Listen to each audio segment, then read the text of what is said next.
नमस्कार, मी संदीप आणि तुम्ही पाहता एलएस मराठी। पाहूयात काही विशेष घडामोडी। नाशिक विधान परिषद निवडणूक, गिरीश महाजनांच्या निकटवर्तीयाचा अर्ज, महायुतीत संभ्रम वाढला।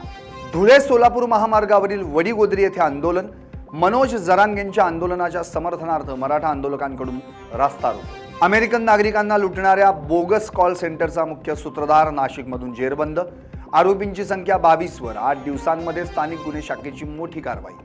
फलटणमध्ये गांजा विक्रीसाठी आलेले सोलापूरचे दोघे गजाआड, 2 लाखांचा मुद्देमाल जप्त।